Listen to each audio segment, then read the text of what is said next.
일본은행 총재의 그 그림자 총재가 벤센트다. 결국에는 또 트럼프 대통령도 계속해서 한 서너 번 정도 얘기했던 게 중국하고 일본이 자국 통화를 약세로 만들어가지고 무역 흑자를 계속 기록하면서 미국을 힘들게 만들고 있다. 진세양면에 빠져 있는 것 같이 보여서 최근에 씨가 말한 거 그건 말이 안 된다. 연준이 왜 거기 나서냐. AI로 인한 생산성 효과로 금리 인하 여력이 내년 한두 차례 인상 이후에는 있다라고.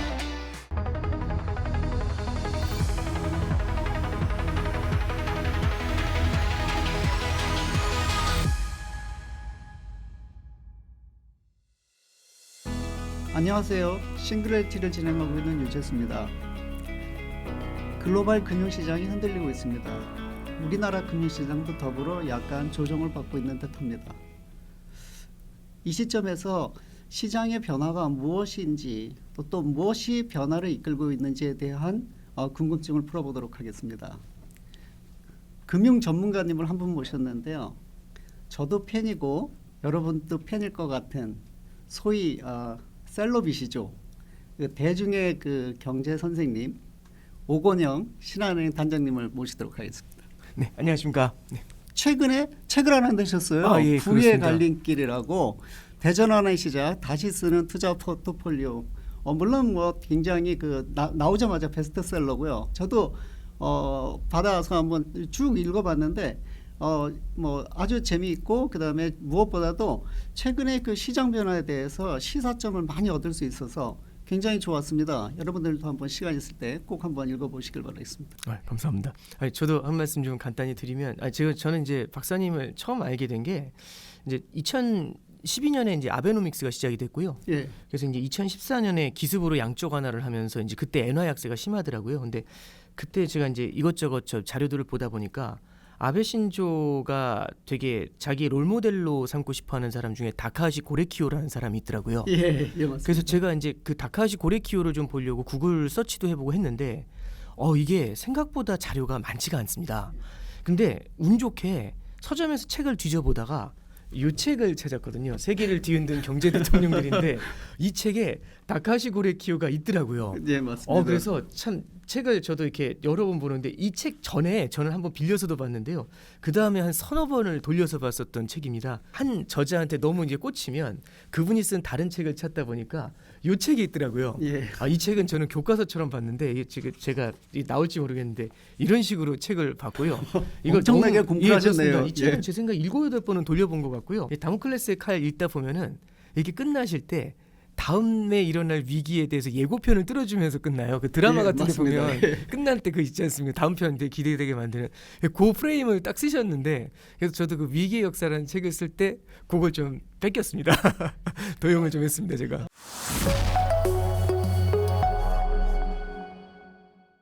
일본에 대해서 네. 저 책을 뭐 일본도 조금씩 들여다보긴 하는데 결국은 우리 금융시장에서 일본을 볼 때는 뭐 미국도 이제 관심 있게 보긴 하지만 지나치게 초옌화 약세 아니냐. 네네. 이런 얘기가 있습니다. 네네. 그래서 저 이제 한 가지 뭐 말씀을 좀 들어보기 위해서 소개를 드리면 최근에 며칠 전에 니혼 계좌이를 봤더니 예. 이그 니혼 계좌에 뭔 얘기가 있냐면 그림자 일본 은행 총재 예. 베센트 씨 이렇게 예, 돼 있더라고요. 그렇습니다. 그래서 또 흥미로운 저기 기사 제목이라서 한번 쭉 읽어봤습니다. 그랬더니 무슨 내용이냐면 일본 그 5월달에 네네. 베센트 장관이 미중 정상회담 때문에 일본을 들려서 네, 그렇습니다. 한국을 들려서 중국을 갔습니다. 그때 이제 일본에 가서 그 재무상을 만났을 때 그 금리를 올려야 된다. 네네. 예, 그래서 최근에 금리를 올렸죠. 1%로. 네, 그렇습니다. 네. 예, 그래서 베센트 장관은 계속 중간에서 얘기를 많이 하면서 금리 올려야 된다, 금리 올려야 된다 이러는데 그러다 보니까 이제 그 니혼 계좌 일본 신문에서 일본은행 총재의 그 그림자 총재가 벤센트다. 다른 말이 이렇게 지금 얘기하고 있는 상황입니다. 네. 자, 일본 최근 상황이 보면은 엔화가 굉장히 초약세예요. 네. 저희도 마찬가지로 지금 약세가 굉장히 심한데 어떻게 그렇습니다. 보십니까? 일단 저도 그 내용에 대해서 저도 좀 눈여겨봤고요. 사실은 베센트가 작년 초부터 계속해서 그 얘기를 했거든요. 그러니까 작년 초면 한 4월, 5월부터 얘기를 했고 실제로 이제 일본을 방문할 때도 처음에는 이제 자세한 내용은 안 나왔지만 뒤에 니온 게이자이를 통해서도 그 내용들이 좀 언급이 됐습니다. 이게 이제 이슈가 뭐냐면 이제 미국은 일본한테 금리를 올리라고 얘기하고 있거든요. 가장 큰 이유가 뭐냐면 일본의 엔화도 걱정이지만 더 큰 문제가 일본이 인플레이션을 제대로 잡지를 못하고 있으니까 일본의 인플레이션이 커지면서 일본의 장기 국채 금리가 뛰어 올라가는, 그러니까 결국에는 일본 은행은 기준 금리를 안 올리니까 단기 금리는 낮게 유지가 되지만 그렇죠. 장기 금리 텀 프리미엄이 엄청 높아지는 높아지면서 거죠. 네, 그래서 이 10년, 20년, 30년, 40년이 마구잡이로 올라가니까 이게 문제가 베센트 재무장관 입장에서는 일본의 장기 금리가 올라가는 게 미국의 장기 금리를 끌어올리는, 밑에서부터 끌어올리는 그런 요인이 된다라고 해석을 하는 것 같아요. 결국에는 베센트 재무장관 입장에서는 10년짜리 장기 국채 금리를 낮춰놓고 싶은데 맞습니다. 이게 아무리 낮추려고 해도 낮춰지지 않는 이유를 물어봤겠죠. 그랬더니 밑에서 하는 얘기가 장관님 저기 일본 금리가 올라와서 답이 없습니다. 그러니까 결국에는 거기서 이제 딱 포인트 잡아가지고 일본한테 빨리 단기 기준 금리를 올려서 인플레이션 기대를 잡고 그렇게 해서 장기 금리를 안정시켜라. 그래야지 미국 금리도 내려오는데 동력이 되지 않겠습니까? 그리고 이제 일본의 인플레이션 압력이 높아지는데 주요 요인 중에 하나는 엔화 약세에도 포인트가 있겠죠. 맞습니다. 결국에는 또 트럼프 대통령도 계속해서 한 서너 번 정도 얘기했던 게 중국하고 일본이 자국 통화를 약세로 만들어가지고 무역 흑자를 계속 기록하면서 미국을 힘들게 만들고 있다, 이런 비난을 하거든요. 그러니까 결국에는 미국 자체에 주는 타격이 크다 보니까 그렇게 그림자로 압박을 하는 모습들을 좀 이제 보여줬던 거죠. 아니, 저도 이게 그 마켓을 볼 때 일본을 좀 참고를 하려고 하는 게, 일본이 약간 저기 우리가 이제 약간 미국을 보면서 독립성 얘기를 되게 많이 하잖아요. 네, 맞습니다. 근데 중앙은행의 독립성이 문제다라고 할 때 저는 일본이 더 케이스가 되지 않나 싶은 게, 아베 신조가 처음에 딱 취임을 할 때 2012-13년에 들어올 때 일본은행 총재가 시라카와였더라고요. 시라카와 총재도 양적 완화를 하고 있었는데, 제로금리 양적 완화를 하고 있었는데 이제 아베 신조가 얘기한 건 시라카와를 압박을 하면서 얘기를 했던 포인트가, 그런 식으로 하면 안 된다. 제로금리로 해서 돈 줄게, 이게 중요한 게 아니라 목표를 정해줘야 된다라는 얘기를 하더라고요. 그게 일종의 포워드 가이던스인데, 맞습니다. 그래서 이제 투투투 뭐 이런 식으로 해서 물가가 2%로 올라오는 그날까지 돈을 푼다고 약속을 해라. 이렇게 커미트먼트를 하라고 하니까 이제 시라카와가 거기서 나는 안 된다라고 딱 물러선 거거든요. 그걸 갖다가 이제 밑에 있는 밑에 있는 장관을 보내가지고 시라카와를 압박하니까, 시라카와가 이제 그 저기 시라카 저기 그 약간 그 기자가 이 시라카와하고 인터뷰한 내용을 실었는데, 그 돌아가는 차 안에서 너무 부담을 많이 느껴서 원래 4월인가 13년도 4월인가 퇴임해야 되는데 한 달 빨리 퇴임했다고 그 얘기를 하더라고요. 사실상 중앙은행의 독립성 훼손입니다. 맞습니다. 그리고 그 사람 뒤에 구로다라는 사람이 들어오거든요. 구로다는 아베 신조하고 사실은 이 뭐랄까 코어가 딱 맞잖아요. 미스터 예너로 아주 유명했던 사람. 온라인이 딱 맞지 않습니까? 그러니까 우리는 사실 뭐 케빈 오씨 케이스 보면서 아, 이런 케이스가 있었겠냐라는데, 저는 2013년 14년에 일본이 똑같은 케이스였거든요. 지금 사실상 예나가 지금 약간 좀 미국의 압박이 저도 처음에는 좀 이해가 잘 안 갔습니다. 왜냐하면 지금 장기 금리를 안 올려서 그 인플레 심리가 뛰어서 장기 금리가 올라가니까 금리를 좀 올려라고 하니까, 그러면 금리를 올리면 그것도 역시 장기 금리를 푸시할 테니까. 네네, 그럼 금리 올라가는 건 똑같은데 왜 금리를 올리라고 이 시점에서 얘기했을까, 이렇게 해서 저도 한번 연구를 좀 해봤더니요, 딱 그거더라고요. 그냥 금리를 이게 안정적으로 관리해가면서 올리면은 옌캐리가 풀리는 것도 좀 이렇게 좀 약간 정돈된 질서로 풀리고, 그다음에 시장의 예측 가능성도 아까 이렇게 말씀하신 대로 인플레 심리라고 하는 것들도 이제 그 약간 지나친 것도 좀 약간 막아줄 수 있고, 그래서 이게 눈에 보이는 그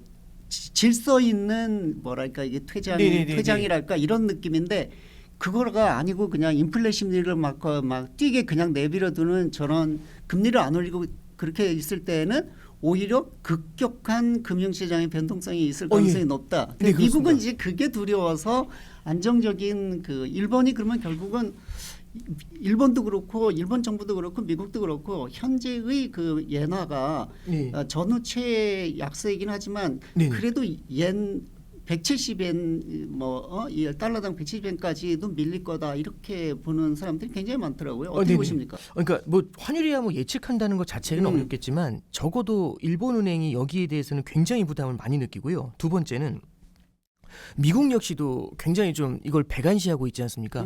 참고로 말씀드리면은 저기 2011년도 3월에 동일본 대지진이 있었을 예, 때 맞습니다. 그때 이제 엔캐리 트레이드가 청산이 되면서 그때 당시에 엔화 환율이 달러당 73엔까지 내려갔던 예, 기억이 있습니다. 그때 100엔당 1,600원 했거든요. 최근에 엔화가 조금 올랐다고 해도 지금 950원 합니다. 그러니까 원화가 그렇게 약한데도 엔화가 950원이면 그때에 비해서 반토막이잖아요. 그러니까 맞습니다. 엔화가 약한 것만큼은 확실한 것 같고요.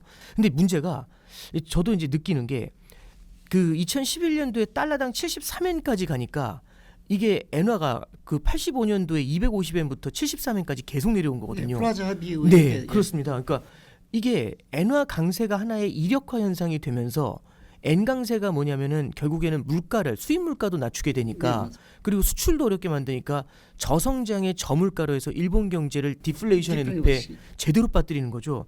그래서 일본이 저도 참 돌아보면은 그 엔화가 강했을 때 좋았던 적이 없었던 것 같아요. 맞습니다. 예, 그러니까 일본 제가 만약 일본은행 총재라고 해도 특히 금리 올릴 때 무너졌던 게 그때 당시에 그 2000년도에는 하야미라는 사람이 그때 당시 이제 그 닷컴 버블 때 금리 올렸다가 무너졌던 네, 기억이 네. 있고 그러다 보니까 일본에서는 금리를 올리는 거 하고 그 다음에 물가가 올라가는 거.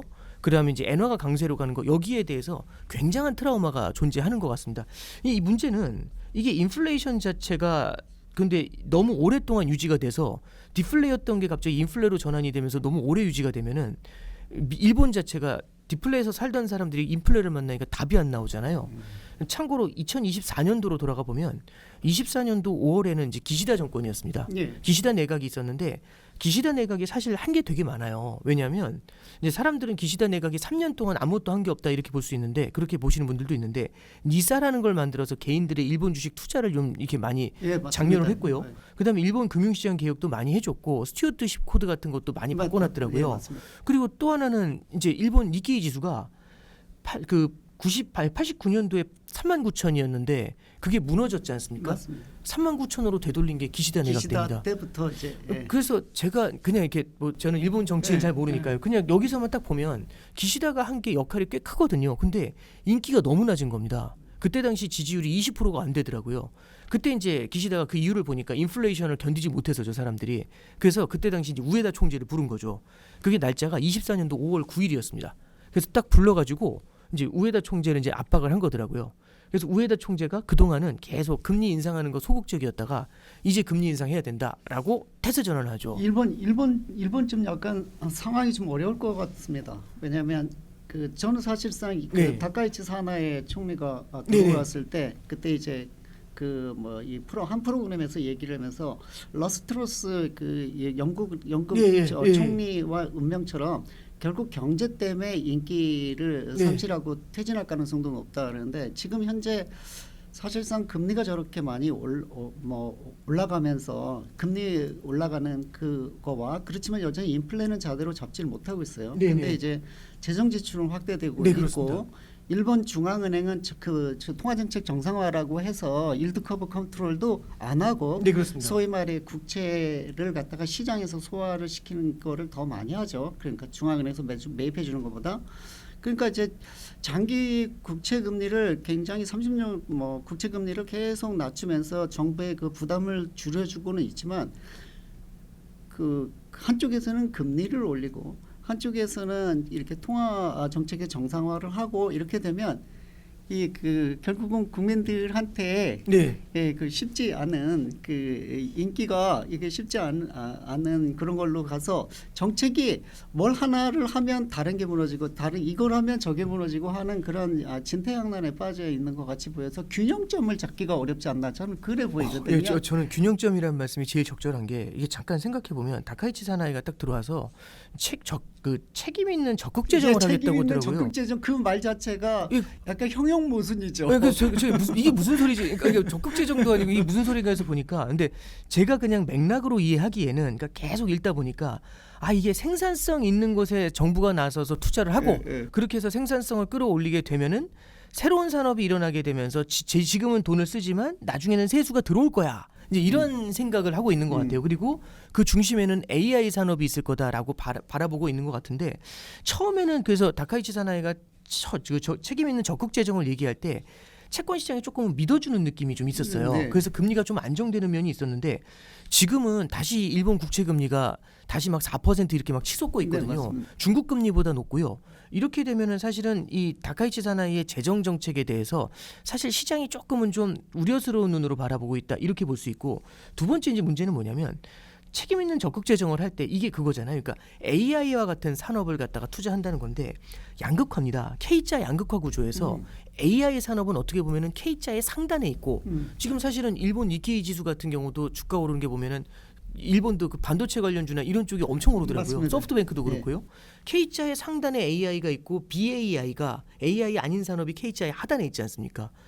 재정 정책은 제가 공부할 때는 재정 정책은 사실은 분배를 할 수 있는 거니까요. 통화 정책은 나눠주진 못하지만 재정 정책 같은 경우는 K자의 하단을 케어를 해줘야 되잖아요.